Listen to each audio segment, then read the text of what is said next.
دیدم در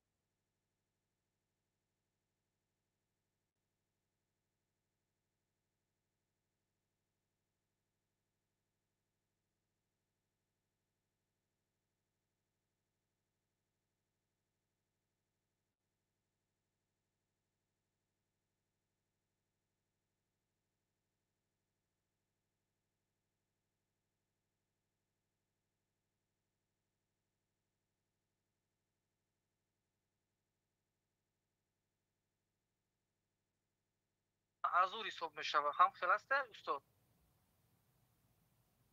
بارك الله فيك. بله، کتاب رفع الملام عن ائمه الاعلام، مسئله احکام مسئله احکام ده. بله این سخن شما درست است، لیکن این در مسئله تکفیر حکم معذور است. یعنی این انسان رو کسی مثلا جهنمی ابدالابد خالدا مخلدا فی النار، یا که این انسان رو کسی چون مالش رو حلال گفته نمیتواند، یا کسی آزار و اذیت داده نمیتواند. بارک الله فیک. برای چی؟ برای که این جاهل است، معذور است در مسئله تکفیر حکم، تکفیر معذب. بارک الله فیکم، نه تکفیر اسم.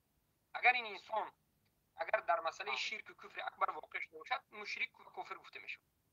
این یک مسئله. اما قسم دومی این در مسئله اصل دین. فهمیدید؟ در مسئله اصل دین تکفیر اسم است و تکفیر معذب است.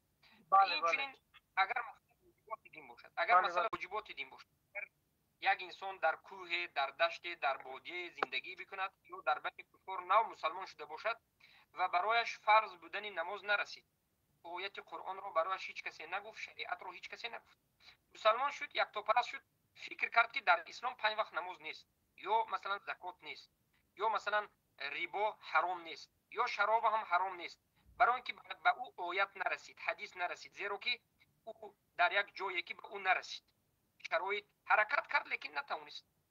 در این حالت این چنین انسان رو تکفیر کرده نمیشه، زیرا که این مسئله ظاهر است، معلوم من دین بی ضروره است، اما به حجت این که از جانب الله است. نماز خواندن از جانب کیوم؟ از جانب الله. مسئله حرام و حلال همیشه از جانب الله. اگر رسیده باشد و حلال گوید کافر میشد، اما نرسیده باشد و نفهمد، در این حالت جهل است. در مسئله اصل دین نه، در مسئله واجبات دین. بارک الله. استاد عزیز، مسئله اصل دین در فهمو مثال شخصی که توحید داره، هو الاستسلام لله به توحید داره، همین و انقیاد به طاعت هم مثال نمیفهمه.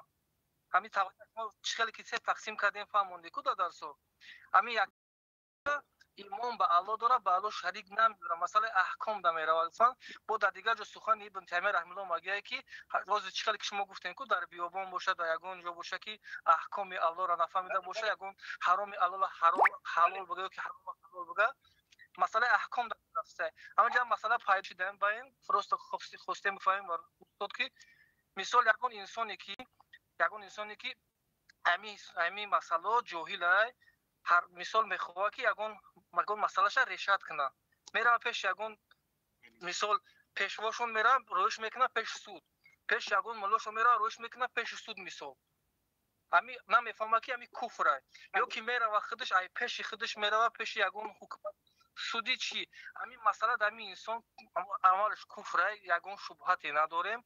حکمی امید ما امیر اگر حکم کنه مثال اسمش به سر از امیت میو که امیر حجت میرسه، هم مسئله دیگه میره اسمش میتیم برای که مسئله اصل دین است. شرک اکبر به کسی که واقع شد اصل دینی شکست.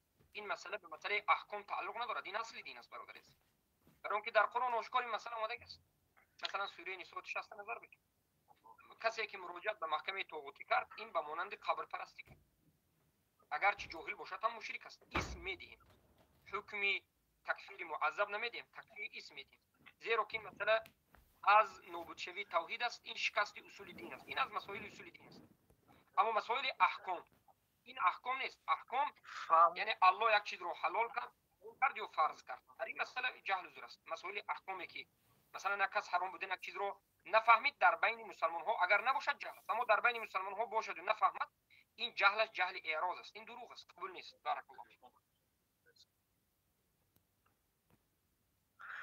استاد همین شخص اگر مثال با حساب غفلتش نه حساب غفلت باشه و فهمیدیم که اسم داده میشه اگر حساب غفلت نباشه مثال امیر مثال تهاون نکرده باشه حرکت که باشه که مثال بفهمه لیکن نفهمیدم میره استاد ایش نام اسم داده میشه حرکت کرده اگر هم نفهمیده مراجعت به محکمه طاغوتی کرد همین نفهمید به وجود هستش این آدم در این دنیا مشرک است در آخرت البته که این رو یک بار الله به جهنم نمیاندازد امتحان کرده میشد زیرا که الله میگه و ما كنا معذبین حتی نبعث رسولا ما هیچ کسی رو عذاب نمیدیم تا اینکه به او حجت برسد بارک الله فیکم اما کسایی که به اهمیتی میکنند به شرک واقع میشوند نمیفهمند اینها راست جهنم خالدن مخلدن ابدا فی النار میشن برای که اینها پروا نکردن برای آموختن جاهل هم برای ببینید یک چند میشه جاهلی که حرکت کرد برای آموختن و پیدا نکرد جاهلی که حرکت نکرد و از همین راهش راضی است و جاهلی که اصلا حق آمد و انکار کرد اعراض کرد همین جاهل ها یک نمید نیستن بارک الله فیک اما بالاخره هر کسی شرک فهم استاد خیر مثلا کم در فهم استاد مثلا کم تر خطا فهمیدم البته من کم تر خطا فهمیدم جزاک الله خیرا یک مسئله دیگر از گفتم بگم استاد برادر که برای همین زندان گفتند همینجا یک حالت شید یک انسان دزدی کرد چیزای مردم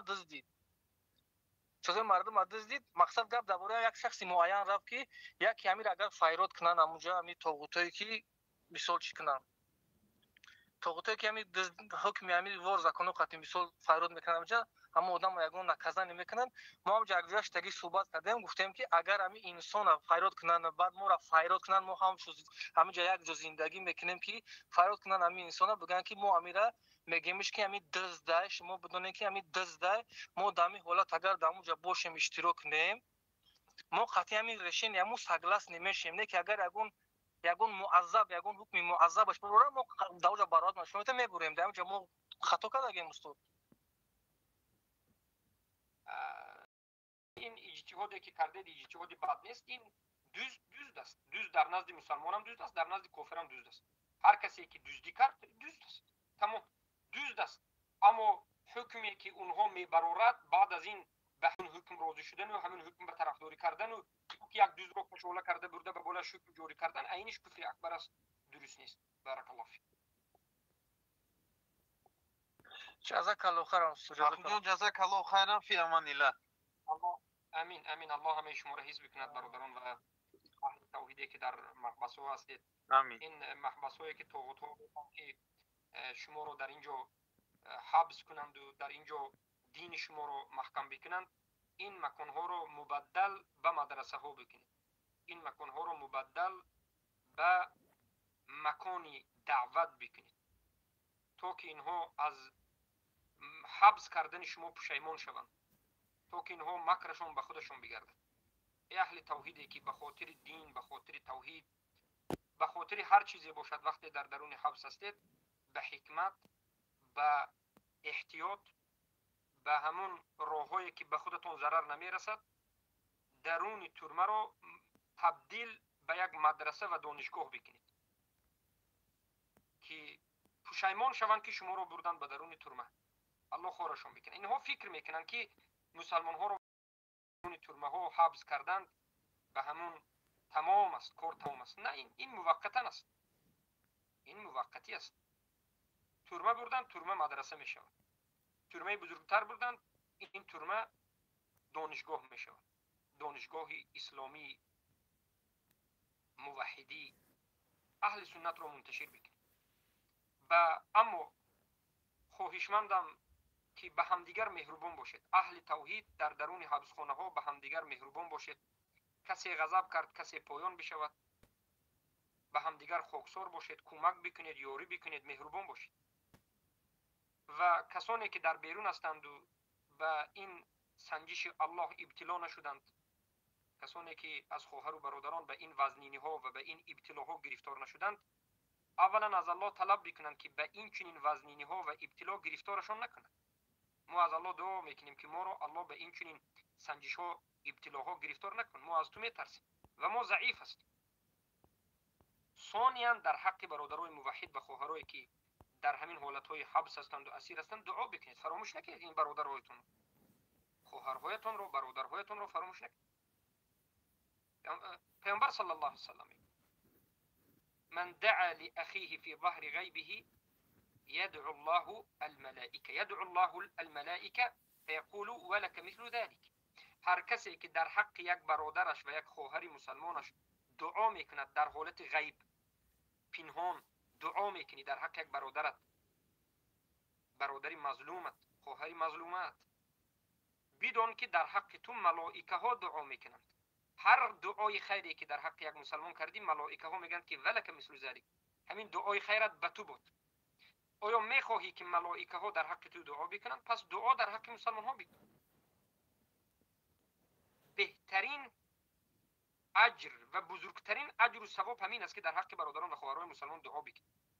یاد از یاد ما هیچگاه نباید فراموش بکنیم، به خصوص علمای اهل سنت و طالب علمای اهل سنتی که طاغوت ها حبس کردن. چقدر زیادن، یک دو سه دانه باشند میگوی سه دانه، لیکن هزارها نفرند در تمام عالم.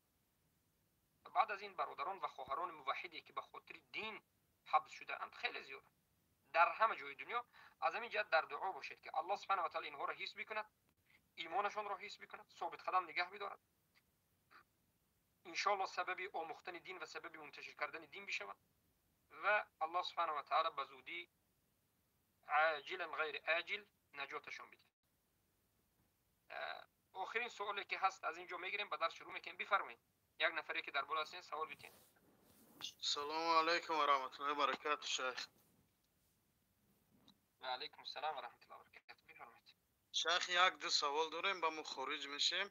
سوال ما همیه که شیخ حدیثی هست که طفل ملائکه را میبینه، طفل نوزاد. و یک سوال دیگه که یک برادر گفت همخی حدیثه یا والله اعلم مقصد قربقه هم ذکر میکند شیخ؟ قربقه چی؟ ذکر میکند گفتن همی حالت هم خیلی نمیدونم والله اعلم ما خطو فهمیدیم هم خیلی گفتن همی سوالا بوده. برادر عزیز بارک الله فیکم، اولا قربقه بله همه چیزهایی که در روی دنیا هستند ذکر میکنند. خواه قربقه است، خواه خنزیر است، خواه خر است، خواه مرچه است، خواه ماهی ها در درون بحر است، خواه این درخت ها هست، خواه این علف ها است، خواه سنگ است، خواه کوه است، آفتاب و ماهتاب حتی الله سبحانه و تعالی ذکر میکرد. این آفتاب هر روزی که پیش از میبراید، پیش از این که بو براید طلوع بکند، اولا سجده به الله میکند، الله را حمد و شکر و ثنا و به پاکی یاد میکند، چیزی که در حدیث 3 اومده است. و بعد از این از الله طلب اذن دومی مراتب بازگشت رو یعنی طلوع رو میکند. اگر الله اجازت ندهد روز قیامت از طرف غرب میبرد بالاخره. در این مسئله سبح لله ما فی السماوات و ما فی الارض یسبح له من فی السماوات والارض، این چنین آیات ها یک دو سه خیلی زیاد است. یعنی همه آن چیزهایی که در این زمین، در آسمان و هر آن چیزی که در بین زمین و آسمان هستند الله را به یاد میکنند، یعنی تسبیح میگویند به الله، بزرگی الله را یاد میکنند. این مخلوقاتی که امروز من شما میبینیم اگرچه او حرام است یا بد است یا این است یا اون است، لیکن خالقش کی است؟ رب العالمین است. این برای ما حرام است اما او را الله خلق کرده به حکمتش این سنجش من شما است. او اللهش فراموش نمیکند، اللهش البته عبادت میکند. یگانه مخلوقی که سرکش است و به کفر و به شرک میرود این انس و جین. حالا که به همین انس و جین تمام پیامبران نازل شده، به خصوص پیامبری ما محمد صلی الله علیه و سلم للثقلین هم برای جین ها هم برای انس ها آمد. اما با وجود این کتاب ها آمدنش، با وجود قرآن، با وجود رسولان، باز شرک کفر انجام میده. سرکشانن، متکبرانن. بارک الله فیکم. اما آیا اطفال یعنی کودک ها یگون حدیث صحیح وارد شده است که ملائکه ها رو میبینن؟ در این مسئله یگون حدیثی رو و یگون روایتی رو ندیدم. البته که این مسئله باز میگردد به مسئله اینکه آیا انسان ملائکه رو میبیند یا نمیبیند، آیا جایز است یا جایز نیست. ولی در زمان پیامبر صلی الله علیه و سلم ملائکه به صورت انسان آمدن، دیحه کلبی شده آمدن. رجل شدید بياض شديد بياض الثوب شديد سواد الشعر جلس إلى النبي صلى الله عليه وسلم، وضع ركبته في ركبتي يديه على فخذيه فقال يا رسول الله صلى الله عليه وسلم علمني عن الإيمان، أخبرني عن الإيمان، أخبرني عن الإسلام. يعني من ملائكه بود. بعد از اینکه این انسان رفت پیامبر گفتن اتدرون من السائل، آیا میدونید که سوال کننده کی بود؟ گفتن که نمیدون. گفتن که پیامبر صلی الله علیه وسلم این یک ملائکه بود که آمد لیعلمکم امر دینکم، تا که به شما امر دینتون رو تعلیم بده. بارک الله. از همین جهت این یکی از اعتقادها هم همچنین هست که خیلی منتشر است که گویا که کودک ملائکه رو میبیند، در حالت تبسم کردنش ملائکه رو دید و غیر و غیره. در این مسئله که دلیل نیست ما اینه اثبات نمیکنیم. این مسئله غیبی است، حجت به دلیل است. دلیل که نیست اثبات کردن درست نیست. بارک الله فیک. بفرمایید عبدالله، بفرمایید. آخرین کس بفرمایید. السلام علیکم و رحمت الله و برکاته شیخ. و علیکم السلام و رحمت الله. شیخ یک سوال داشتم، همینه پرسم که گفتن ریش میمانی در چی در دولت کفر، بعد میگه سوال میتید که آدمای صاحب دینن در اونجا ریش نمیمانن و همین صاحب دین بودن مکه و مدینه همونجا. آدمانی که صاحب دینن ریش نمیمونن نفهمید. همین خیلی ریش ندارن، ریش پس میگن. شما باشد جاهلا ریش بلند مونده میگن. الله المستعان. ببینید ما به این چنین انسان‌های جهلا جوابمون جواب مختصر است و عادی هست. ما به رئیس مسلمان، به رئیس جماعت، به رئیس مکه و مدینه اقتدا یا به اونها پیروی نمیکنیم، بلکه ما مسئول هستیم، وظیفه دار هستیم که پیروی به رسول الله صلی الله علیه و سلم کنیم. الله سبحانه و تعالی امر کرد و گفت و ما آتاکم الرسول فخذوه و ما نهاکم عنه فانتهوا. هر اون چیزی که به شما رسول الله آورد بگیرید، چنگ بزنید، و هر اون چیزی که رسول الله شما رو نهی کرد از اون دور بشوید. پس این ریش گذاشتنش رو پیامبر صلی الله علیه و سلم امر کردن، هم سنت قولی هست. امر رسول الله الامر يدل على الوجوب. در علم اصول فقه امر دلالت به وجوب میکنه. امر رسول الله دلالت به وجوب میکنه. این یک مسئله دوم، بارک الله فیکم، پیامبر خودشون هم همیشه ریش موند، از صحابگان موندن. پیامبر گفتن خالف الیهود و در روایت مجوس و مجوسی ها و یهودی ها مخالفت بکنید و ریش های خود را بگذارید و همون بروت های خود را کوتاه بکنید. جز الشارب و فلیحه. بارک الله فیکم. برای همین این سخنهای بد است. مکلفیت با پیروی کردن به رسول الله هست، نه به کسی دیگری. سلامت باشی، الله شما رو حفظ کنه.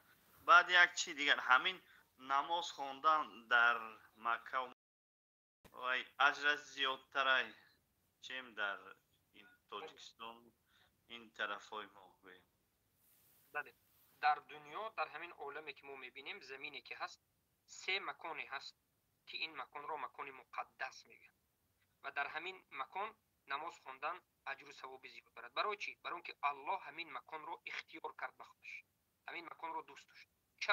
چرا الله مکه رو، مدینه رو و اقصا رو اختیار کرد؟ برای اینکه الله یخلق ما یشاء و یختار. الله هر چیزی رو خواهد خلق میکرد و هر چیزی رو خواهد اختیار میکرد. از زمین همین 3 جا رو اختیار کرد و بزرگترین جایی که الله دوست می‌دارد و فضیلتش رو بالا کرد این مسجدی اولا در مکه مکرمه مسجد الحرام است. یک رکعت نماز به مانند 100,000 رکعت است. برای همین پیامبر صلی الله علیه و سلم در حدیث الصلاة فی مسجد الحرام کمیئت الف، 100 برابر از دیگر مسجد ها، 100,000 برابر از دیگر مسجد ها بهتر است. یک رکعت نمازی که در مسجد حرام در مکه مکرمه خوانده می شود، در اون مسجدی که خانه کعبه است. و گفتند الصلاة فی مسجد هذا کالف صلاة، نماز خواندن در مسجد من برابری 1000 رکعت نماز در دیگر مسجد است. یعنی از دیگر مسجد ها دیده مسجد پیامبر صلی الله علیه و آله 1000 رکعت، لیکن قول راجح 500 آمده است، 500 رکعت زیادتر است. یک رکعت نماز در مسجد پیامبر 500 رکعت است. و المسجد الصلاة فی مسجد الاقصی، نمازی که در مسجد الاقصی خوانده می شود 250 مرتبه زیادتر از دیگر مسجد دارد. بارک الله فیک. انا همین است. برای این هست این درست. جزاک الله خیرا استاد. حیاک الله. السلام علیکم و رحمت الله و برکاته. و علیکم السلام و رحمت الله. استاد خوب هستید ان شاء الله؟ الحمدلله برادر، بارک الله فیک. شما چطوری؟ خوبی ان شاء الله؟ الحمدلله الحمدلله. همجا یک حدیث خوندیم روز دیگه به سندش مقصد صحیح باشد نباشد نمیخوام در زیر سوره توبه آیه 105 الله سبحانه و تعالی و قل اعملوا الله عملكم ورسوله والمؤمنون وغيب الشهادة فينبئكم بما كنتم تعملون. در اینجا خلاصه از امام احمد یک حدیث میارن که ابن کثیر وقال الامام احمد اخبرنا عبد الرزاق عن سفيان عمن سمع انسا يقول قال النبي صلى الله عليه وسلم ان اعمالكم تعرض على اقاربكم وعشائركم من الاموات فان كان خيرا ستبشروا به وإن كان غير ذلك قال اللهم لا تمتهم حتى تهديهم كما هديتنا. دیگر روایتی که اللهم الهمهم ان يعملوا بطاعتك. همین یک مقصد میفهمونید که سندش خیلی باشد. الله المستعان. بله بارک الله فیک برادر عزیز.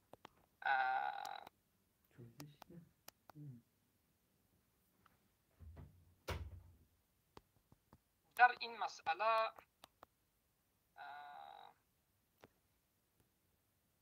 من البته که این روایت رو دارم، بله این حدیث وجود دارد، اما آیا این صحیح است یا سندش یکون کمبودی دارد و یا مشکلی دارد، فکر میکنم یک بار باید یک نظری کامل داشته باشیم. بارک الله فیک. یک نظری کامل داشته باشیم ان شاء الله. بارک الله فیک. جزاک الله خیر استاد. من وقتی که نظر کردم، یک نظری کامل به این حدیث کردم. حدیث در نظرم حالا باز است، حضور حدیث در نظرم هست، اما میخوام تحقیق دربارش کرده باشیم و بعد از این ان شاء الله صحبت بکنیم. بارک الله فیک. اللهم بارک فیک. جزاک الله خیر استاد ان شاء الله. حیاک الله. حیاک الله. السلام علیکم. و علیکم السلام و رحمت الله و برکاته.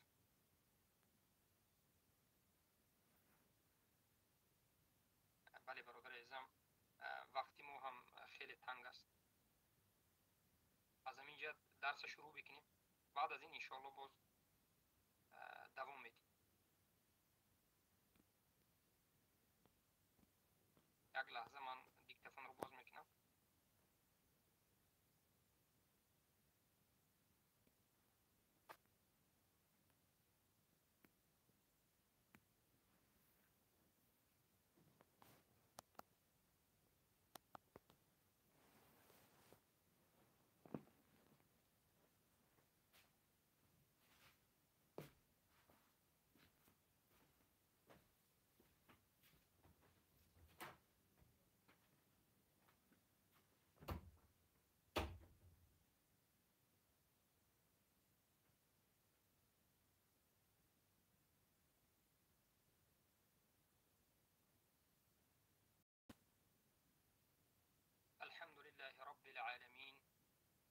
والعاقبة للمتقين ولا عدوان إلا على الظالمين والصلاة والسلام أتمان الأكملان على سيد الأنبياء والمرسلين سيدنا ونبينا محمد وعلى آله وصحبه أجمعين. أما بعد، السلام عليكم ورحمة الله وبركاته. برادران و خواهران موحدان، بارك الله فيكم وحياكم الله وبياكم. بإذن الله سبحانه وتعالى این حلقه 40 از شرح و توضیحات شکننده های اسلام است و ما تا به حال در شکننده 7 اسلام هستیم و ان شاء الله سبحانه و تعالی در این شکننده بگوییم در این حلقه وابسته مسائل هایی که وابسته به همون شکننده 7 است به شما بیان میکنیم. یک چند مسائل رو بیان میکنیم. در حلقه های گذشته به شما معلوم گشت که ساحر مشرک است، کافر است، جهلش عذر نیست و سخنهای علما ذکر کرده شد. حالا باشد به شما ان شاء الله سبحانه و تعالی به موضوع کسانی صحبت خواهیم کرد که به نزد ساحر می روند. ما ساحر و کسانی داریم که مراجعت به ساحر میکنیم. ساحر اندک است. ساحرها در یک منطقه یک دانه و دو دانه باشند اگر، اما هزارها مردم به همین نزد 2 دانه انسان می روند و در دروازه های او راست می ایستند به خاطر سحری را طلب کردن و انجام دادن و مشرک شده است. پس کسانی که به نزد ساحر می روند حکم اینها چیست و اینها آیا حکمشان مختلف است یا همه یک حکم دارد؟ اولا کسانی که به نزد ساحر می روند 3 نمود انسان ها است. انسان اول کسی که می رود ساحر را تصدیق می کند، گفته اش را می شنود و تصدیق می کند و گفته های او را به جا می آورد، عمل های شرکی و غیره را به جا می آورد و گفته های او را باور می کند. این انسان به نص حدیث صحیح ظاهر قاطع مقطوع کافر است، مشرک است. قسم انسان ها که به نزد ساحر می روند به نزد ساحر، اما ساحر را تصدیق نمی کنند. میگن این سخنش را باور ندارم، میگن این کار میکنند. نماز 40 روزه شان اجر و پاداشش نیست. 40 روزه نماز را باید خواند، اگر نماز را ترک کند کافر است، اما اجر و پاداشش نابود میشه. سبحان الله، این شوخی نیست. 40 روزه اجر و پاداشی که نماز دارد این میدونه چی است. شاید از همون نمازهای 40 روزه شاید به جنت ببرد، اما به سبب اینکه به نزد ساحر رفته نابود شد. سومین قسم انسان هایی که به نزد ساحر میروند برای انکار کردن ساحر، برای رد زدن به ساحر و برای باطل بودن ساحر را ظاهر کردن میروند که البته این امر خوب است، درست، جایز است و این هم وظیفه علما و طالب علمان است، نه وظیفه همه. زیرا که ساحرها که به جن و به شیاطین همکاری دارند، انسان عادی که به نزدش می رود این را فریب می دهند یا می ترسند. خیلی ساحرها تهدیدهای شدید دارند که آدمهای عامه از این تهدیدها می ترسند، اما علما و طالب علم هایی که عقیده توحیدی دارند می دانند که این تهدیدهای یک بازیه، به مانند خانه عنکبوت ناچیز و ضعیف است. از همین جهت این وظیفه که است علما هست. این از باب الامر بالمعروف و النهی عن المنکر است که الله امر کرد ولتکن منکم امه یدعون الى الخیر و یأمرون بالمعروف و ینهون عن المنکر. باید در بین شما ای امت اسلام یک جماعت طائفه باشد که دعوت به سوی خیر و صلاح بکند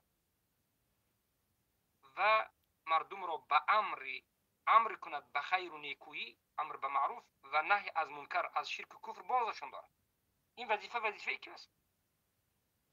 عموما وظیفه همه مسلمان ها است، لیکن مسائلی که دقیق و قوی و این چنین مسائل ها هست، رد ساحر و غیره، این وظیفه بخصوص بحث و مناقشه کردن و رد زدن ساحر ها، ظاهر کردن باطل اونها، وظیفه علما و طالب علم است. بجز طالب علمان اهل سنت و الجماعه، آیا کسی امروز پیش ساحران را میگیرد؟ نه. برای چی؟ برای مشرکین خودشون دینشون دین جادوگری است، به مانند رافضه ها یا به مانند صوفی ها. دین صوفی و دین رافضه بدون سحر به وجود نمی آید. حتی بعض تئوری از اهل کلام گمراهی اینها به درجه رسیده بود به خاطر مشهور شدن در بین مردم سحر را انجام میدادند. الله المستعان. این سه قسم انسان ها به نزد روندگان مراجعت کنندگان به نزد ساحر است. ساحر طاغوت است. کسی که به نزد ساحر رفت به نزد طاغوت رفت. کسی که گفت طاغوت را گفت ساحر را شنید تصدیق کرد پس ایمان به ساحر آورد پس کافر شد. علما میگویند از سه جهت انسانی که به نزد ساحرها می رود سحر می رود از سه جهت کافر می شود. اما قسم اول از جهت چی؟ یکم از سه جهت کافر می شود. من جهة الاعتراف لهم بمقدرتهم على التأثير في الأشياء نفعا أو ضرا وعلمهم الغيب. جهت اول هر کسی که به نزد ساحر رود و قدرتی که آنها دارند قدرت ساحرها را اعتراف کند که در حقیقت ساحرها یک قدرت خیلی بزرگ دارند که تأثیر میگذارند به انسانها و به چیزها. ساحرها می توانند که فایده رسانند یا که ضرر رسانند. یا بگوید که اعتراف بکند که ساحرها علم غیب را می دانند. هر کسی به نزد ساحر برود اعتراف این چنین کفریات را بکند، یعنی بگوید که ساحر علم غیب را می داند، ساحر فایده می رساند، ضرر می رساند، گفت اوها به جا بیارد، الله المستعان. خیر خوش به دینش کرد. به مجرد رفتن به نزد ساحر، تصدیق کردن سخن او یا اعتراف کردن او، یعنی قبول کردن او، قبول کرد گفت او، تمام است. به مجرد همین دینش نابود شد. و این شرک هم شرک در ربوبیت است. یعنی همین مسلمان تا به نزد ساحر رفتنش مسلمان بود. بعد از اینکه به نزد ساحر رفت و گفت که ساحر علم غیب دارد، فایده میدهد، ضرر میرساند و غیره، همین چیز به باور کرد، اعتراف کرد، قبول کرد، این انسان مشرک شد در ربوبیت، در توحید ربوبیت مشرک شد و شرک در ربوبیت را انجام داد. بعضی ها میگن که شرک در توحید ربوبیت، این غلط است. شرک در توحید ربوبیت گفتن گویا که شرک و توحید در یک جا جمع شد. نه، اینجا میگیم شرک در ربوبیت. شرک در ربوبیت را انجام داد. چگونه؟ علم این از باب اسما و صفات است و باب اسما و صفات از توحید ربوبیت است. علم این از خاصیت الله است. علم کامل، علم غیب این از خصوصیت الله است. بله ما هم علم داریم، انسان ها علم دارند، لیکن علم انسان ها علمی چی است؟ علم جزئی و خیلی ضعیفه که آینده و غیب را اصلا انسان ها نمیدانند. علم آینده، علم غیب همه اش از الله سبحانه و تعالی. زیرا که الله گفت و ما تدری نفس ماذا تکسب غدا و ما تدری نفس بأي ارض تموت. یگان نفر از انسان نمیداند که فردا چی به دست می آورد و یگان نفر انسان نمیداند که فردا در کجا می میرد. و عنده مفاتيح الغیب لا يعلم الا هو. مفتاح کلیدهای غیب در دست الله است، بجز الله کسی نمیداند. یعنی علم غیب این خصوصیت الله است، خاص الله است سبحانه و تعالی. اما کسی رفت و همین خاص الله را به غیر الله داد، پس کسی را برابر الله کرد، مشرک شد. علم که از ربوبیت الله است، پس یک کس را برابر بر ربوبیت الله کرد. علم غیب خاص الله، ربوبیت الله است. ساحر را باور کردی که علم غیب دارد، پس ایمان بر ربوبیت ساحر آوردی. ساحر را در ربوبیت برابر الله کردی، مشرک شدی.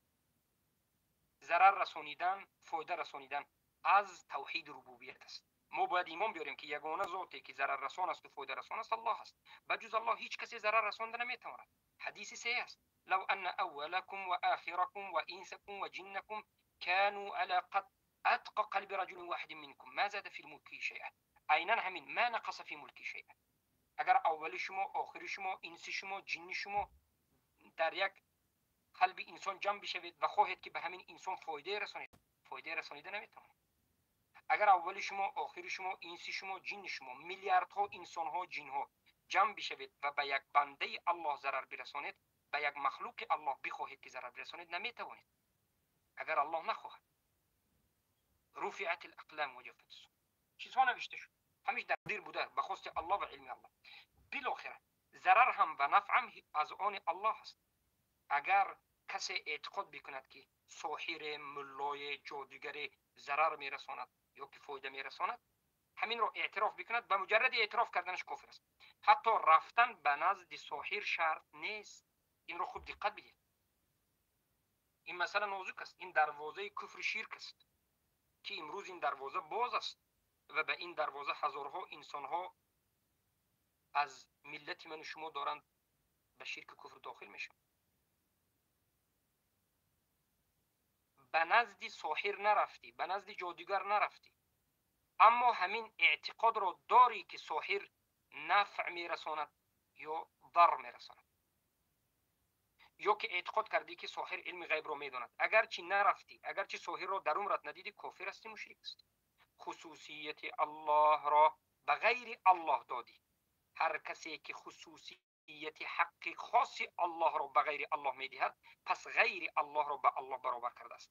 همین است شرک، تسویت غیر الله بالله سبحانه و تعالی، برابر کردن غیر الله به الله. در علم غیر الله را به الله برابر کرد، در فایده رسانیدن و ضرر رساندن غیر الله را به الله برابر کردی و انا همین شرک اکبر است. از دین بیرون شدی.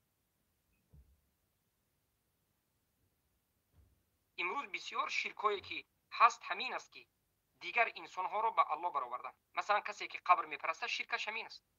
میره قبر طلب میکند، همون مرده را به الله برابر کرد، زیرا که قبول کننده دعا، مستجاب کردن و دادن کس خاص الله است. ما بعد از الله بطلب. کسی که از غیر الله طلبید، پس حق خاص الله را به غیر الله. حکم این خاص الله است. کسی که حکم کرد، این به خودش یک ربوبیت دعوا کرد. کسی که اون رو طرفداری کرد، حاکم بجز غیر الله را طرفداری کرد. حق خاص الله را به غیر الله است. همین اینها در بگیم شرکش در ربوبیت و قبر پرستی شرکش در الوهیت است. از همین جهت کسی که به نزد ساحر می رود یا که نسبت ساحر همچنین اعتقاد دارد، کافر است. از این جهت. جهت دوم، این از جهت چی بود؟ شرک در ربوبیت. جهت دوم از جهت خوف، الخوف والخشیت والرجاء. برادرانم و خواهران موحدم، ما در سلسله حلقه هایی که از 180 حلقه کمتر یا زیادتر عبارت است در باب توحید گذاشتیم. توحید 180 حلقه کمتر یا زیادتر گذاشتیم درباره یکی از عبادت های بزرگی که ما باید به الله انجام بدیم و این عبادت قلب است. صحبت کردیم. یکی از عبادت هایی که عبادت قلبی است خوف است، ترسیدن است. خشیه است، خشیت ترسی که با خودش عمل دارد. و رجاء است، امید کردن. امید از الله میترسی، اما باز به رحمت الله امید داری. اینها عبادت است. امید کردن. پس همین عبادت ها رو به غیر الله انجام دادن از همین جهت هم بعضی ها امید کردن. پس همین مشرک میشوند در باب رفتن به نزد ساحر یا اعتقاد است. هم بعضی ها امید کردن. پس همین مشرک میشوند خیلی هم ترسی سخته از ساحر دارن، خیلی سخت میترسن. اعوذ بالله. چگونه ای که از الله میترسند به مانند همین میترسند، حتی زیادتر میترسند. سبحان الله. و یا عبادت دوم، خیلی هم امید سخت به ساحر دارند. بسیار هستند انسان هایی که امیدشان از الله دیده به ساحر سخت‌تر است. این چنین امید شدید به ساحر دارند، به همون عملهای شرکی و کفری دارند، به الله ندارند. اینها به قول خودشان ریالیست هستند. یعنی اینها فقط باور میکنند به همون چیزی که دو چشمشون میبیند. الله رو چشمشون ندید باور ندارند، اما باز خودشون رو مسلمان میگن. برای چی مسلمان میگن؟ میگن اوچه بابا هم مسلمان بود، برای مسلمانم، اما هیچ کفر و شرک اکبری نمونده است. اینها داخلند، اینها مسلمان نیستند، مشرک. امیدشون از الله نیست، امیدشون به غیر الله است. اینها امید دارند که شاید یگان نیکی رو به ما یا شاید یگان ضرری بدی رو به بالای ما بیارد. باز عاقبت امیدشون به ترس میره و بالاخره به سبب ترسشون اینها به شرک واقع میشوند. ترسشون از غیر الله است، یا به سبب محبت، به سبب ترس، به سبب رجا. و این شرک در عبادت است، شرک در الوهیت است. زیرا که خوف، خشیه، الرجاء و محبه اینها عمل است، عملی قلبی است، نه عملی جسمی، نه عملی زبانی، عملی قلبی است. زیرا که قلب ما به دو قسم تقسیم میشه. یک قسم قلب اعتقاد است و علم است، دانستنش، درست دانستنش. یک قسم قلب 50% قلب این عمل است، مثلا خوف، خشیه، رجاء، الرغبة والرهبة والتوكل وغير ذلك، والغضب والمحبة. بالاخره اینها هم مشرک شد. کسی که از جانب خوف سخت ترسید، از جانب دوستداری سخت دوست داشت، از جانب امید کرد، این مشرک از باب عبادت شد، شرک در الوهیت کرد. زیرا که این عمل است، عمل رو به غیر الله انجام داد. هر کسی که عمل رو به غیر الله انجام داد، پس این مشرک در الوهیت شد. سبحان الله. از همین جهت ببینید شرک در ربوبیت این عبادت نیست. شرک در ربوبیت، چگونه آدم در ربوبیت مشرک میشه؟ خاصیت الله رو به غیر الله دادی، یک کسی رو برابر به الله کردی، این در ربوبیت است. یک کسی رو برابر الله کردی، این در ربوبیت است. اما در الوهیت چگونه مشرک میشه؟ عبادت رو به غیر الله انجام دادی، او رو الله نگفتی، شاید نفهمیدی و ندانستی، اما عبادت رو به غیر الله انجام دادی. بسیاری ها امروز عبادت رو به غیر الله انجام میدن. برادرانم و خواهران عزیزم، اهل توحید، عبادت رو به غیر الله انجام دادن فقط و فقط قبر پرستیدن نیست. عبادت قبر نیست، عبادت مرده نیست، عبادت هیکل و عبادت درخت نیست. این چنین همچنین عبادت است که انسان های زیادی هستند که از جانب محبت مشرک شدند. محبتی کسی اونها رو غلو کرده و به کفر شرک برده. و انسان های زیادی از جانب ترس، خشیه و رجا به سحر مشرک شده. و انسان های دیگری از جانب پیروی نفسشون. افرأیت من اتخذ الهه هواه، آیا دیده محمد صلی الله علیه وسلم کسایی را که هوا و هوس خود را اله گرفته است؟ یعنی انسان‌ها هستند که مشرکند، فقط گفت خودشون را حق میگویند، فقط هوای کشیده نفس خودشون را حق میگن، فقط فکر خودشون را حق میگن. انسان‌ها امروز هستند که عقلشون را رب خود گرفته اند و مشرکند. عقلانی ها، اهل کلام، اهل فلسفه و منطق و کلام. طاغوتشون چی است؟ ربشون، طاغوتشون، الهشون، الهی باطل. عقل هم دایره خود را دارد. عقل هم در زیر قرآن و سنت و در دایره محدودیتی که الله گذاشته است باید در همون دایره باشد. این دومین است که در شرک عبادت مشرک میشه. سومین جهتی که انسانی که به نزد ساحر می رود یا انسان‌هایی که به سبب ساحر کفر میشود این است که از جهت اطاعت نمودن به ساحرها. وقتی که ساحر به نزدش رفته را امر میکند، میفرماید که فلان فعل کفر را انجام ده، یا فلان فعل ظلم را، یا فحش را، یا فسق را، یا حتی میگد که نمازت را ترک بکن. ببینید بسیار ساحرها هست که به نزدش رفته انسانها را میگد که شما مریض، تقریبا 1 ماه نماز نخوانید، یا میگد که برای شما وضو کردن جایز نیست، غسل کردن جایز نیست، یا که امر میکند که یک ذبح شرکی را بر جن انجام بده به نام جن، یا در سر فلان قبر مزار، یا میگه که مصحف را چی بکن؟ زیر پا بکن، اهانت بکن. کسی که این امرها رو و گفته ها رو از ساحر شنید و بجا آورد، اعتراف کرد و قبول کرد، کافر است، مشرک است. و انمین شرک را شرک و طاعه میگن. این طاعت هم عبادت است، این هم در شرک در الوهیت است. الله المستعان.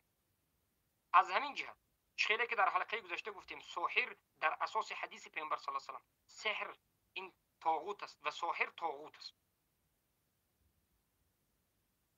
و کافر و مشرکی که به سبب ساحر کافر مشرک شد، این طاغوت پرست است. کفر به طاغوت ندارد. برای چی ساحر پرست ها، برای چی روندگان به نزد ساحر کافر میشن؟ اینها رکن اولی لا اله الا الله را به جان آوردن.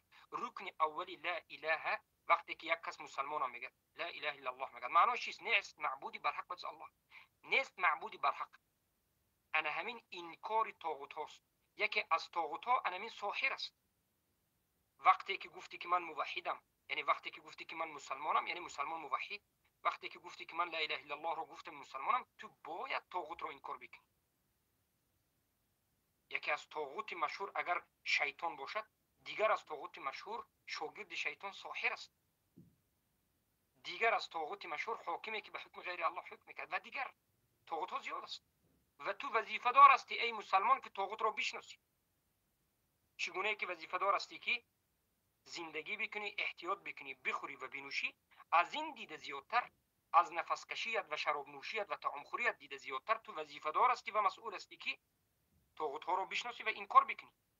طاغوت ها را بشناسی تا که عبادتش نکنی.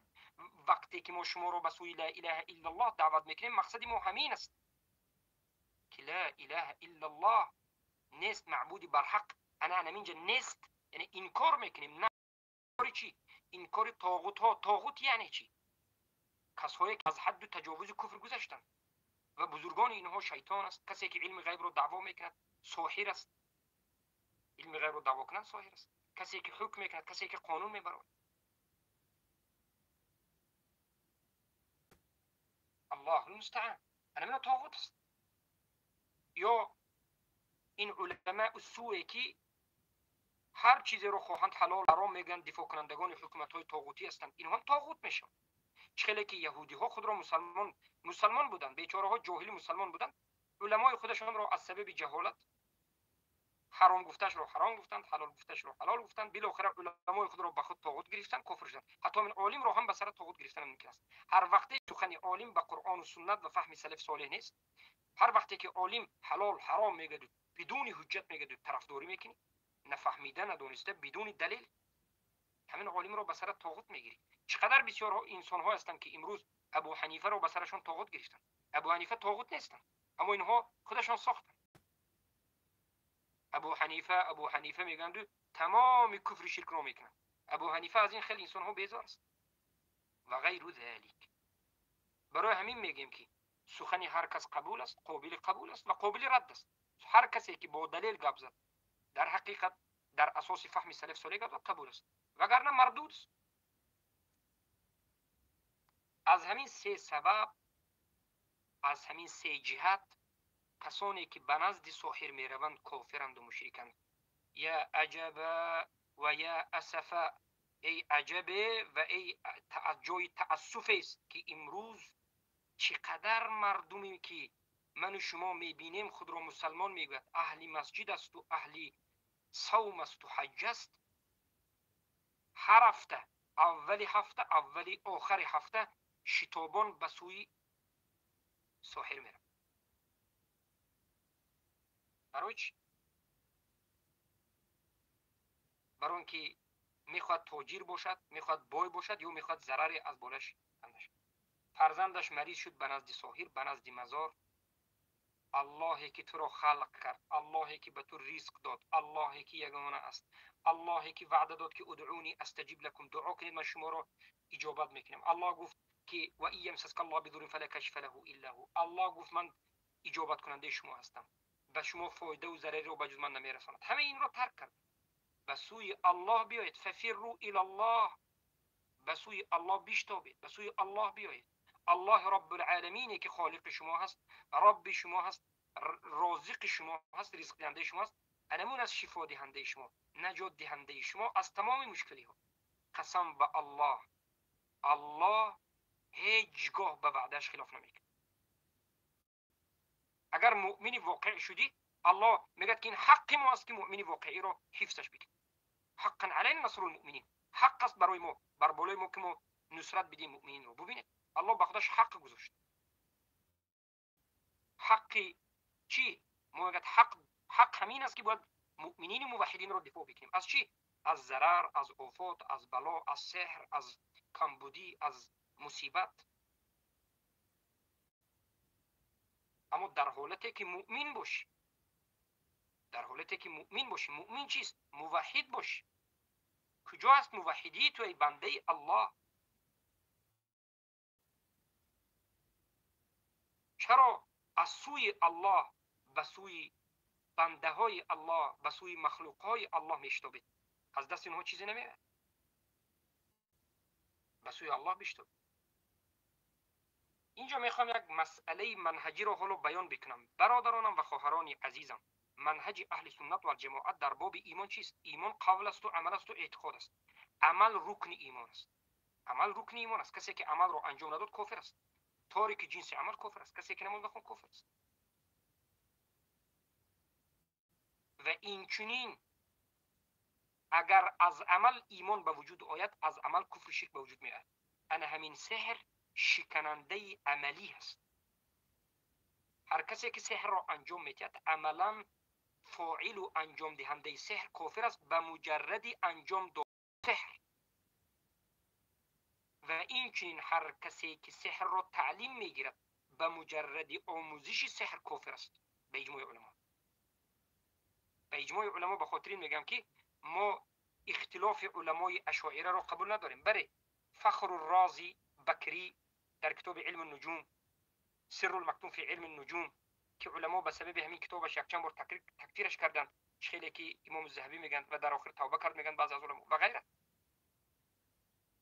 اینها میگن که نه، جایز است تعلیم گرفتنش. علمای صوفی و علمای ما اشعری رو به اجماع داخل نمیکنیم. ما اجماع گفته اجماع سر در نظر. بارک الله فیکم. به مجرد سحر را انجام دادن، به مجرد اقرار کردن و به مجرد تعلیم گرفتن سحر، انسان به کفر واقع می شود و کافر مشرک می شود. ولو لم یعلم، اگرچه نداند، اگرچه نداند، ندانسته سحر را انجام میدهد، ندانسته سحر را میخواند، یا که سحر را میخواند و انجام نمیدهد، حالا انجام نداده، به مجرد خواندنش کفر است. زیرا که این کفر عملی است. خیلی هم در این مسائل احتیاط باشید. فریفته خوردگان، فریفته این بود پرستان، فریفته این کسایی که شب روز فتوای شرکی و کفری میدهند نباشید. در روز قیامت قسم به الله، یگان نفری که اینهایی که به شما فتوای کفری و شرکی میدهند شما رو نجات نمیدن. میروید دامنشون رو میگیرید، میگید که من به تو کفر ورزیدم. قسم به الله در قرآن آمده است. آدم های مظلومی که در این دنیا مقلد میشوند و کافر میشوند، در روز قیامت به همون رئیس تقلید کردهشون، عالمی تقلید کردهشون، از بالایش به الله شکایت میکنند که به سبب همین گمراه شدیم. الله میگه ما به عذاب دادی، لیکن همین رئیس های ما، پیشوای ما، علمای ما که ما رو گمراه کردن دو برابر عذاب ده. الله چی میگه؟ لکل ضعف، لکل ضعف، یعنی هم عالمت به هم خودت به یک برابری دیگر عذاب زیاد است. الله عقل رو برای چی داد؟ الله سبحانه و تعالی این کتابهاش رو برای چی نازل کرد؟ الله سبحانه و تعالی رسولانش رو برای چی فرستاد؟ مبعوث کرد. الله سبحانه و تعالی علمای طالبین رو برای چی از شما فرستاد؟ برای قیام حجت است. دیگر دامن این و دامن اون نیست. چهلی که صوفی ها میگن العهدة علی الراوی، عهده بر راوی است. گفت ما کردم میگیریم، خودش جواب میتد. نه، این مذهب اهل سنت و الجماعه نیست، این مذهب قبوری است. اما کدام انسان ها باز به سبب سحر کافر میشن؟ کسایی که الراضی به سحر، راضی هستند به سحر، به انجام یافتن سحر، به خود سحر انکار ندارند. اینها کسی که سحر رو انکار نکرد راضی شد.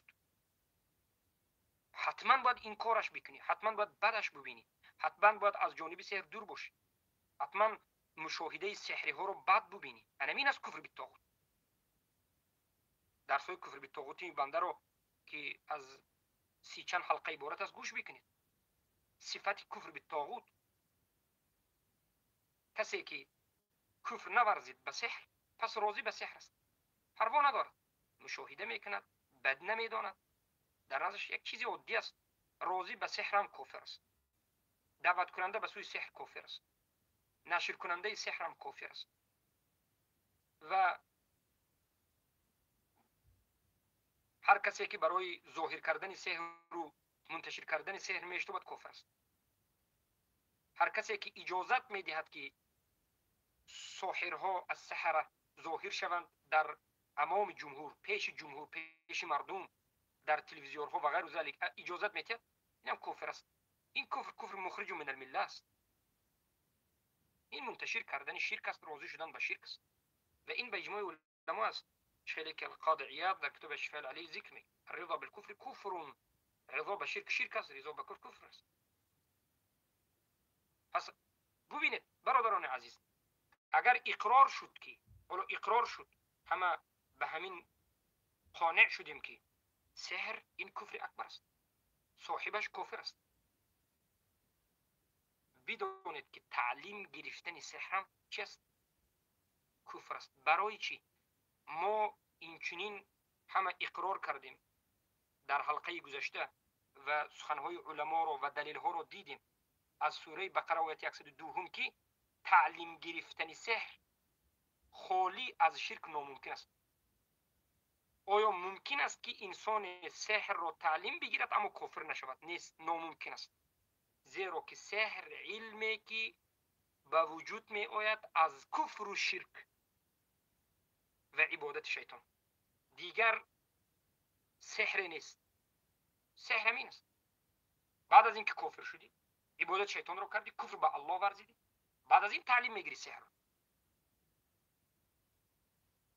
و در این مسئله ما آیات ها رو ذکر کردیم. سوره بقره 102 ولكن الشیاطین کفروا يعلمون الناس السحر وما يعلمان من احد حتى يقول انما نحن فتنه فلا تكفر.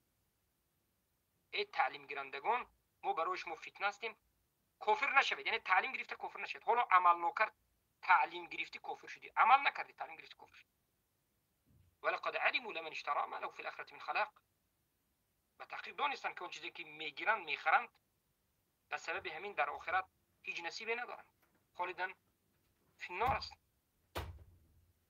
خالدن فی النار لیس لاحد، برای هیچ کسی نیست بجز کسی که کافر است والعیاذ بالله.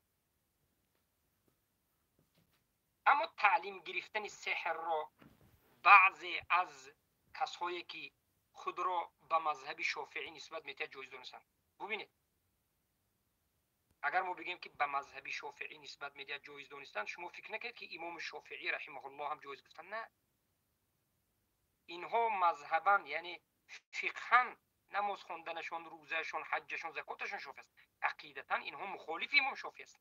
عقیدتا اینها اشعری، صوفی، قبوری.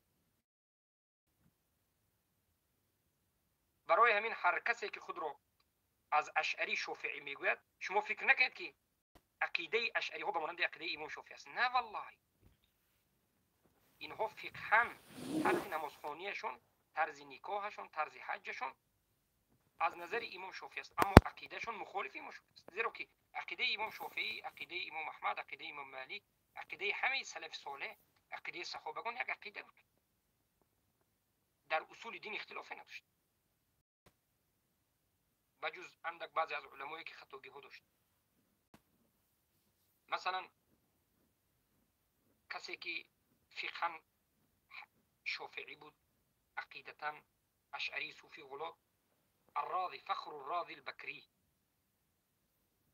کتاب نویسد السر المكتوم في مخاطبة النجوم، در بعض روایات السر المكتوم في علم النجوم.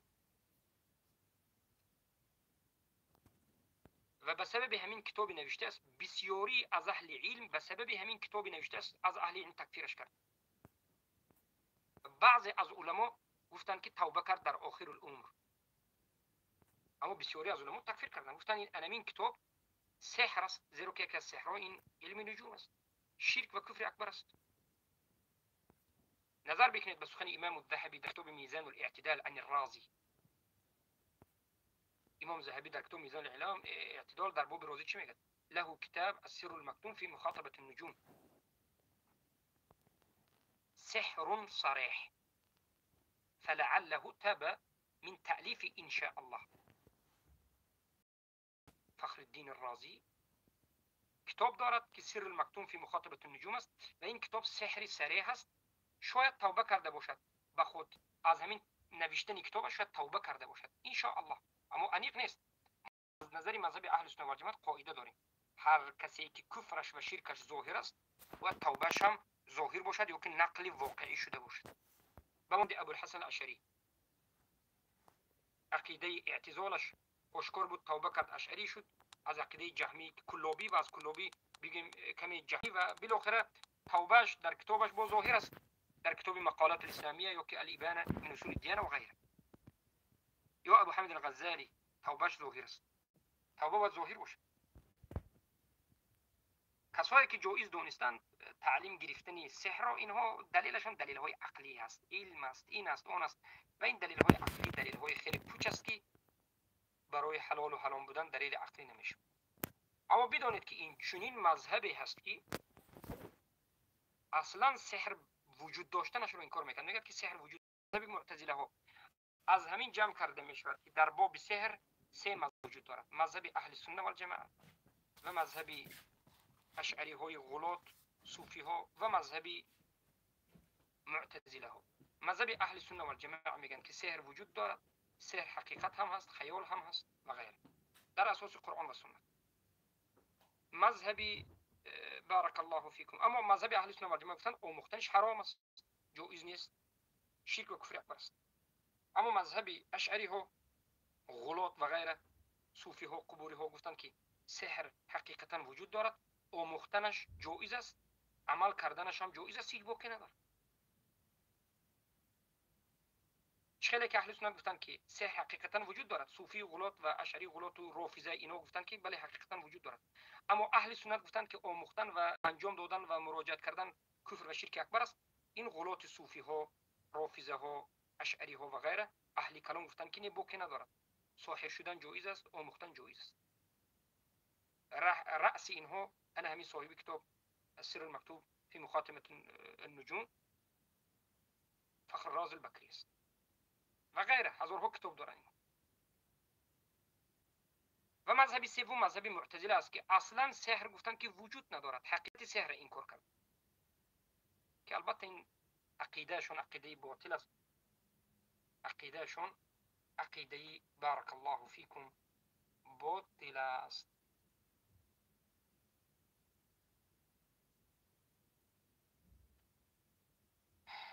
انا از همینجا فهمیده می شود که این مسئله شکننده اسلام است، مسئله خطرناک است و بسیار انسان ها از همین جانب مشرک و کافر می شوند.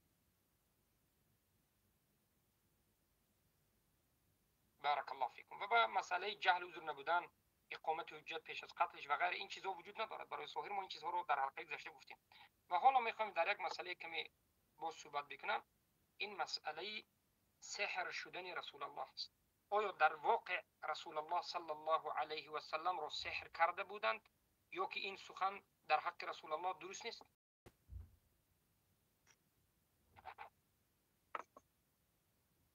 ثابت است در صحیح امام البخاری و امام مسلم رحمهم الله و غیر از اینها در سنن و مسند که همان رسول اکرم صلی الله علیه و سلم سحر شد و کسی که رسول الله را سحر کرد این یک یهودی بود به نام لبید بن الاعصم. لبید بن الاعصم را فراموش نکنید، یا ابن الاعصم، یک مرد یهودی از بنی زریق لعنه الله و پیامبر صلی الله علیه و سلم ضرر رساند. شیخان روایت میکنند این حدیث را شیخین رحمهم الله از مادر من عایشه رضی الله عنها که قالت سحر رسول الله صلی الله علیه و سلم او سحر رسول الله صلی الله علیه و سلم رجل من بني زريق يقال له لبيد بن الأعصم، حتى كان رسول الله صلى الله عليه وسلم يخيل إليه أنه كان يفعل شيئا وما فعله، حتى إذا كان ذات يوم أو ذات ليلة وهو عندي كأنه دعا ودعا ثم قال: يا عائشة، شعرت أن الله أفتاني فيما استفتيته فيه، آتاني رجلان فقعد أحدهما عندي والآخر عند رجلي، فقال أحدهما لصاحبه: ما وجع الرجل؟ فقال: مطبوب أي مسحور. قال: من طبه؟ قال: لبيد ابن الأعصم. قال: في أي شيء؟ قال: في مشط ومشاطة وجف طلع نخلة. ذكر وقال: وأين هو؟ قال: في بئر أروان. فأتاها رسول الله صلى الله عليه وسلم في ناس من السحابة فجاء فقال: يا عائشة، كأن ماءها نقاعة الحناء وكأن رؤوس نخلها رؤوس شياطين. قلت: يا رسول الله صلى الله عليه وسلم، أفلا استخرجته؟ قال: قد عافاني الله فكرهت أن أثير على الناس فيه شرا، فأمر بها فدفنت. إلى آخر الحديث. مدرم نشر دمها روایت میکنند که پیامبر صلی الله علیه و سلم را سحر کرد. سحر رسول الله صلی الله علیه و سلم رجل من بنی زرق، از بنی زریقی که یک مرد از یهودی لبید ابن الاعصم پیامبر صلی الله علیه و سلم را سحر کرد. حتی که پیامبر به درجه رسیدند که از سبب سحر، ببینید حقیقت سحر را، و پیامبر سحر تاثیر کرد. اما سوال اینجاست که چرا پیامبر را الله حفظ نکرد؟ این چنین ملحدین شاید بگویند این یک حکمت و یک ابتلای بود برای رسول الله و این یک تعلیم برای امتشون بود. حتی به سبب سحر پیامبر به یک درجه رسیدند که یخیل الیه، پیامبر خیال میکردن، گمان میکردن که یک کاری رو انجام دادن در حالتی که انجام ندادن، یک چیز رو خوردن در حالتی که نخوردن. اما یقینا بدونید که الله دینش رو حفظ کرده بود.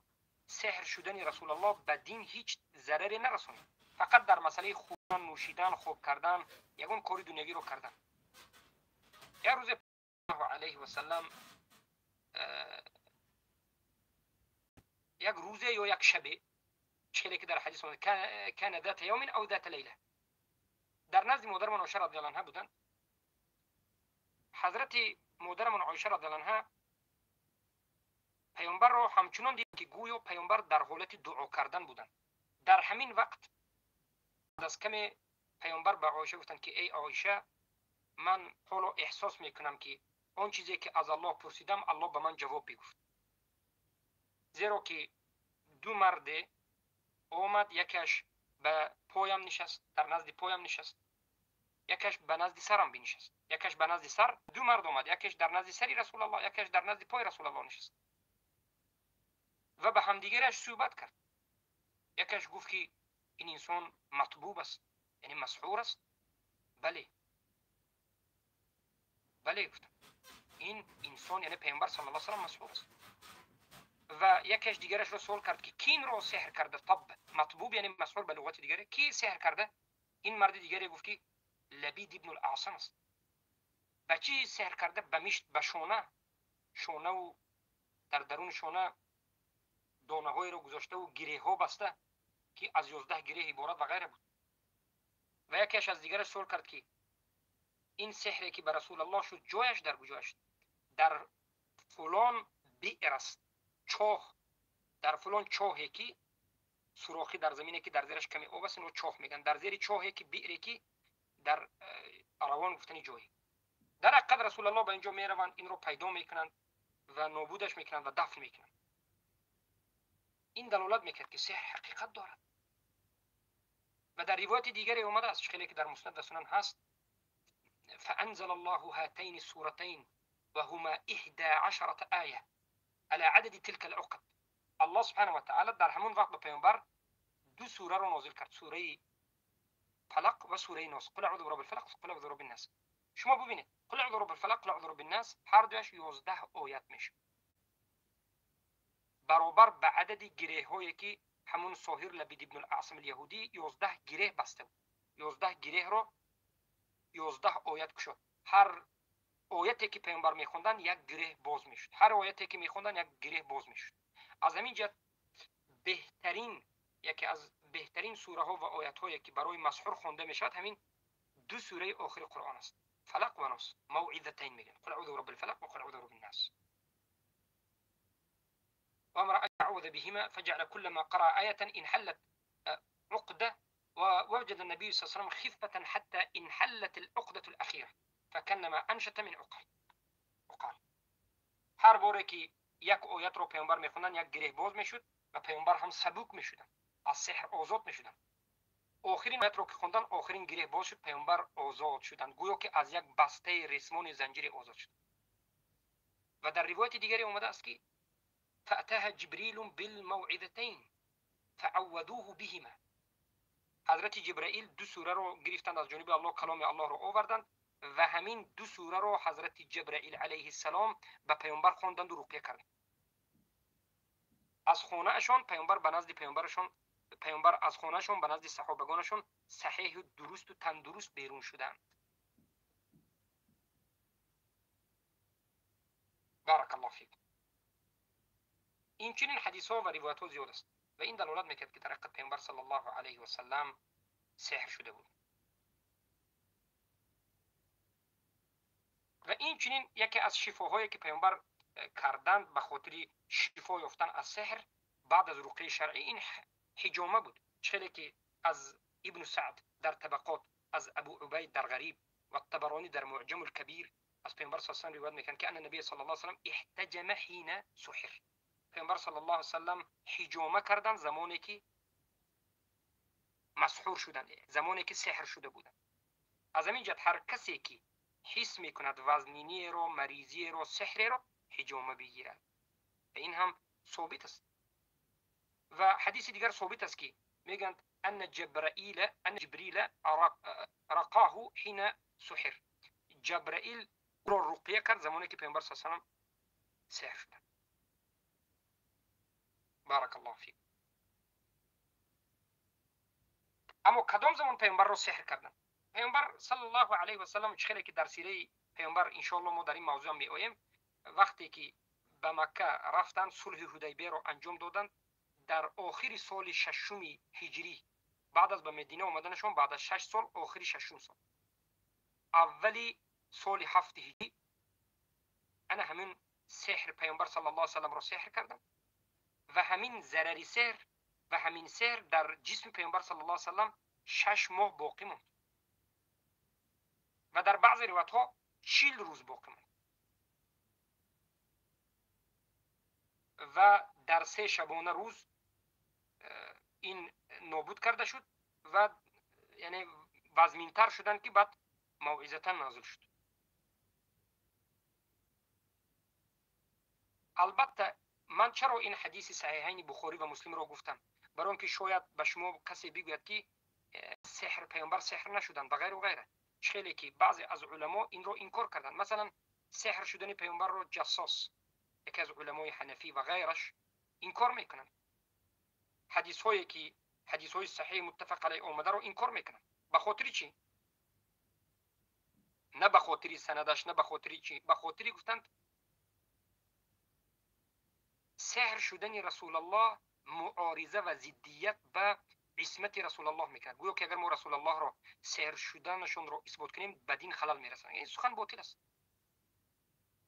یا که گفتن که عصمتی که الله گفته بود در سوره مودات 67 والله یعصمک من الناس، الله تو رو از مردم حفظ میکند و نگاه میدارد. اگر گوییم که سحر شدن چرا الله نگاه نداشت؟ البته کلام اینها یک شبهه است، شبهه عقلی است، کلامی است. در مقابلش حدیث صحیح است، حدیثی که تمام امت قبول کرد. بعد از این سحر ثابت است که به دین هیچ، به تبلیغ دین پیامبر، به عملهای دینی پیامبر هیچ تأثیری نگذاشت. فقط کمی اذیت میکشیدن از جانب بعضی چیزهایی که انجام دادن یا ندادن و غیره. چه که قاضی عیاض در شفا میگه فظهر بهذا ان السحر انما تسلط على جسده وظواهر جوارحه لا على تميزه ومعتقده. قاضی عیاض میگه که پس ظاهر است که این سحر تسلط کرد، پیامبر رو تسلط کرد، به احاطه گرفت جسدش رو و ظاهرش رو و جسمش رو، نه اینکه اعتقاد پیامبر رو یا که حق و باطل رو جدا کردنش رو. سحری که به پیامبر شد هیچ به اعتقاد پیامبر تاثیر نداشت. همین است حفظ دینی که الله وعده داد. این چگونه که به موسی علیه السلام واقع شده بود. چه که موسی علیه السلام وقتی که نظر میکردند به همون سحر ساحران که ساحرهای فرعون وقتی که عصایش رو میپرتافت، به نظر موسی هم چی میتافت؟ این مار میتافت موسی علیه السلام، در حالتی که این خیال بود، سحر بود. امام شنقیطی، محمد امین شنقیطی رحمه الله در کتاب اضواء البیان میگن که اعلم ان ما وقع من تأثیر سحر في الرسول لا يستلزم نقصا ولا محالا شرعيا حتى ترد بذلك الرواية الصحيحة لأنه من نوع الأعراض البشرية كالأمراض المؤثرة ولم يؤثر فيما يتعلق بالتبلیغ. بدون أي مسلکی اون چیزی که به پیامبر صلی الله علیه و سلم از سحر تاثیر کرد لازم نمیشمارد که این یگون نقصی رو یا طعنه رو به شریعت بیاره که ما به این سبب حدیث های سحر رو انکار کنیم. نه، بلکه حدیث ها رو قبول میکنیم، بلکه این یک نمودی مریضی بود که به پیامبر به جسمشون تاثیر کرد اما به تبلیغشون تاثیر نکرد. بارک الله فیک. و در مسئله سحر پیامبر مسئله هایی است و وقفات هایی است که در آموزش سیره پیامبر صلی الله علیه و سلم که ما حالا ان شاء الله دوام میدیم، حلقه های بعدیش رو دوام میدیم، صحبت خواهیم کرد. بارک الله فیکم. انا همین بود و با همین این حلقه رو به پایان میرسیم و امروز هم مسئله سحر به پایان نرسید. امیدوارم که فردا مسئله سحر رو ان شاء الله به پایان برسونیم و به شکننده هشتم بگذاریم. سبحانك اللهم وبحمدك اشهد ان لا اله الا انت استغفرك واتوب اليك.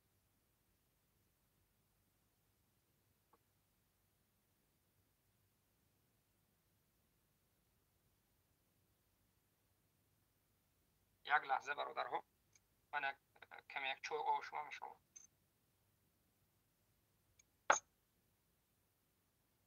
سوال جواب میکنیم شما. یا رب.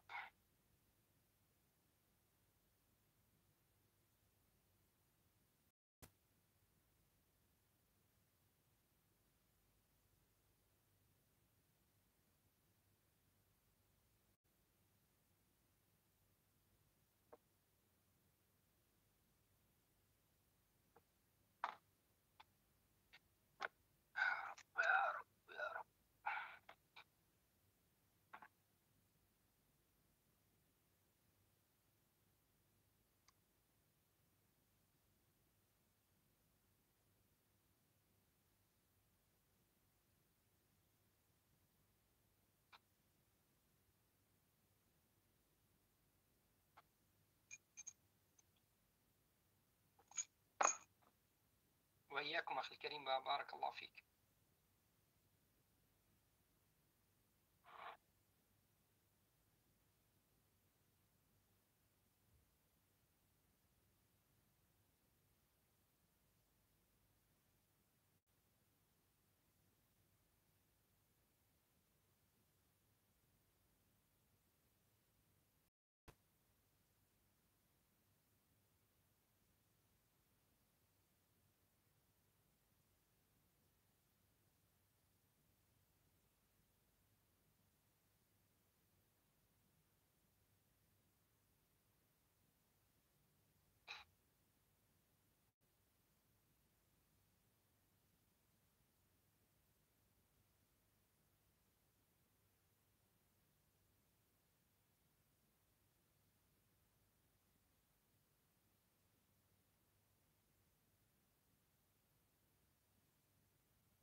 بفرمایید.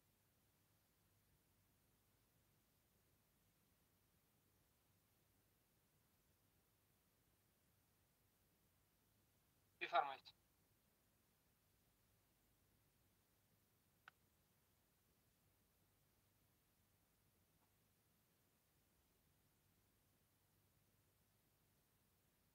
کسایی که بالا برآمدید به سوال جواب بگید.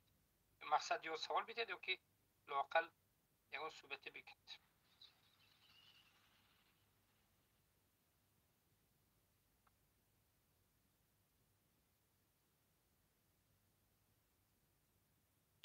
بله. بفرمایید.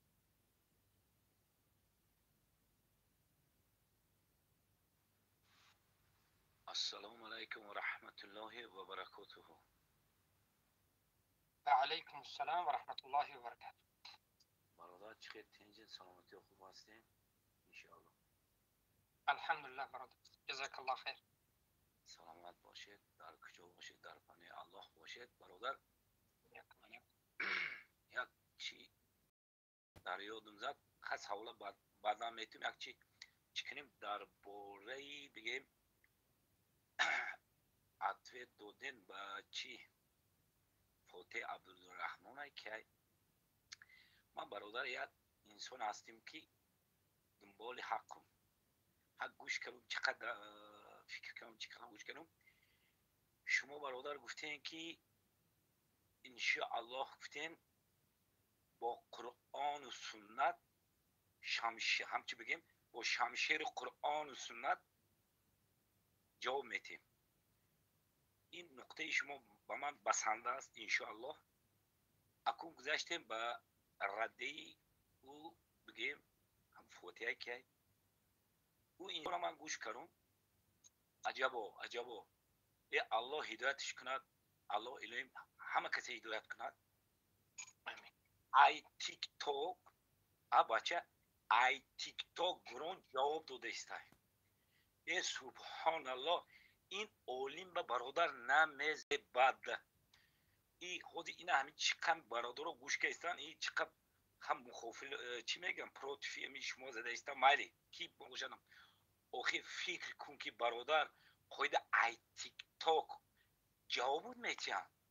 ای تیک توک این همه بگیم بحث سر نشیده، حالی صحبت سر نشیده، خندی ای تیک توک این یک چی به عقیده من، به فهم من که اون انسان حالی این سر نشده اوجی شما سرش زدین و تمام انشاءالله ما به الله قسم میخورم که انشاءالله دعا میکنم که همین روزی که بحث که شد زبانی توی برادری عزیز همین الله چکند، همین حفظش کند که شیطان آمیخته نکرد در زبانی تو اوجی او زبانی اوها شیطان آمیخته کرد. اوجی تیک توک زدن اونو خندی او نمیزه باید او ها آدمای عادی یک رنگی من با این باشد یک هیچ چی علم از دین بخبر باشه میزه با او علمه که ای چقدر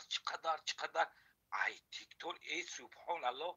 حق فهمدگی فهمید، نفهمدگی حالش با الله هدایت کند. دویم نقطه میگیریم یک سوالم اینه همینه که برادر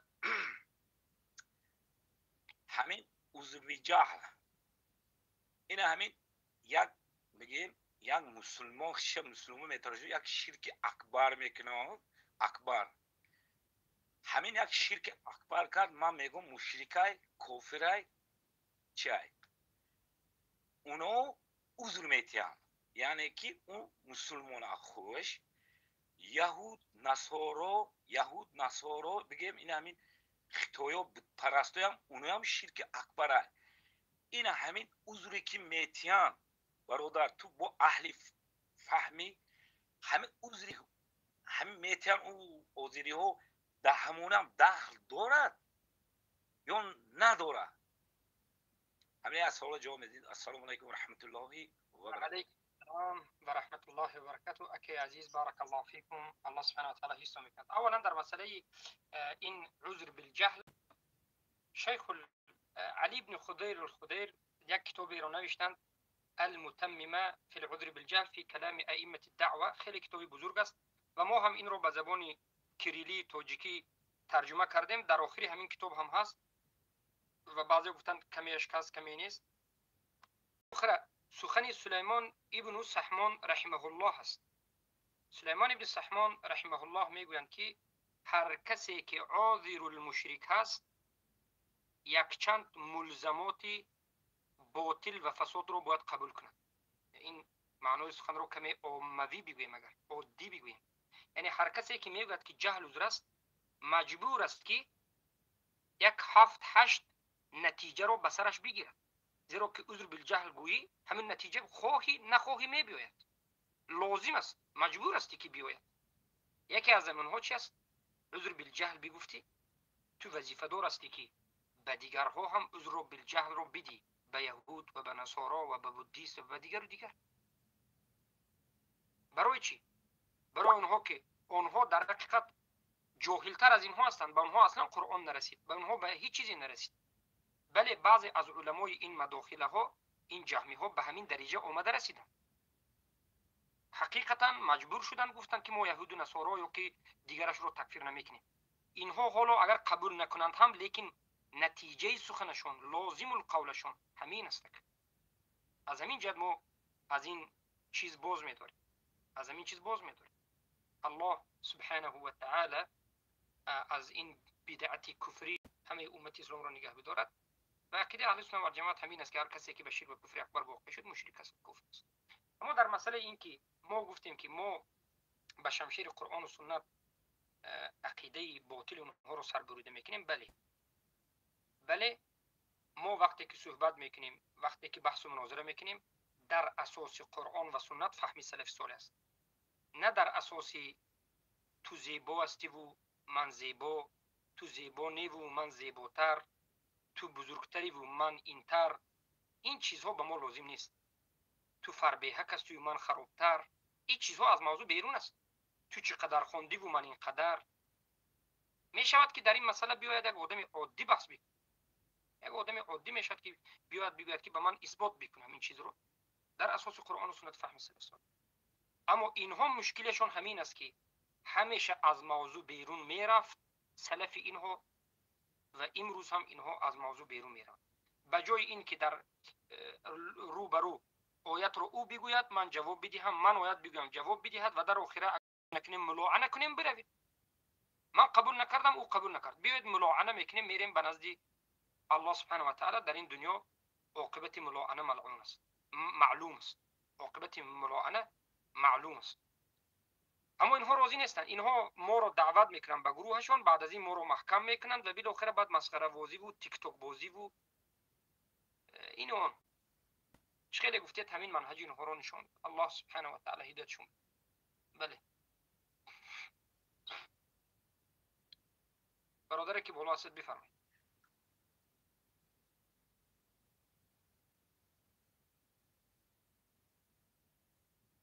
السلام علیکم و رحمت الله. و علیکم السلام و رحمت الله. سلام علیکم و رحمت الله. و علیکم السلام و رحمت الله و برکاته. اخی جان سوال ما همیه که همین سوره اسراء آیت 79 اگر خطا نکنم مقام محمود همین آیا فقط در قرآن یک جا ذکر شده او در سنت در همین دعای بعد از آن فقط یک جا آمده و در سایت خوانم که مجاهد رحمه الله گفته که مقام محمود روز قیامت الله سبحانه تعالی در عرش میشینه و پیامبر صلی الله علیه و جا میتر.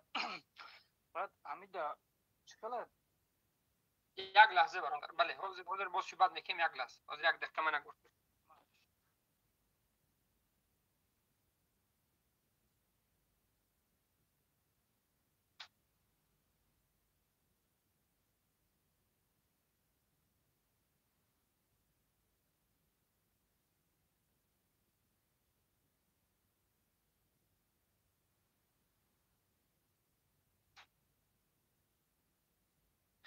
بارك الله فيك.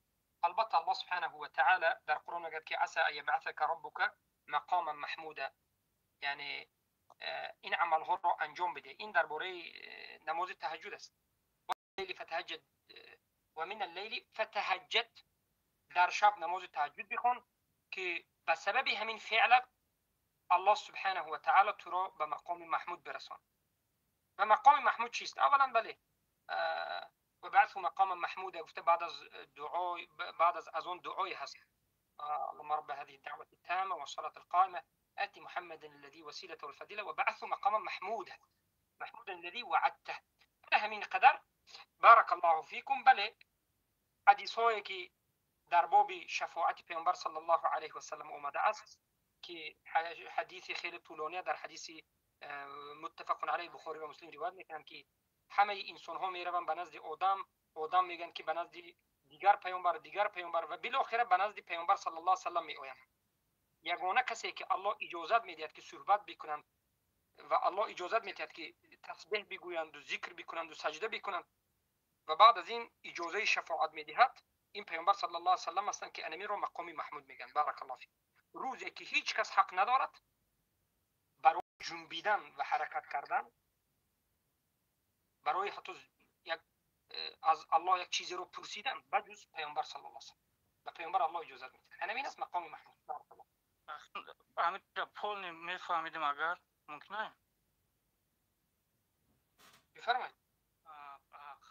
جاهد رحمه الله که الله سبحانه و تعالی عرش دا میشینه، پیامبر صلی الله علیه و سلم جا میته برای که عقل خطی خیل اگر چقدر مثال فکر کنیم نخود که مثال الله بزرگه، عرش ایتا بزرگه، مخلوق شا رسول الله صلی الله علیه و سلم جا میته پیرست عقل خطوری نمیاد و دیگه مفسرین ابن کثیر طبری امیر قبول نکردن. با مثال مشکل بود موحدین با همین ایمان داشته باشیم. اگر کسی که امیر قبول نکنه که الله سبحانه و تعالی جوش میته مثال با کفر واقع میشه و نمیشه، امیر میفهمیدن.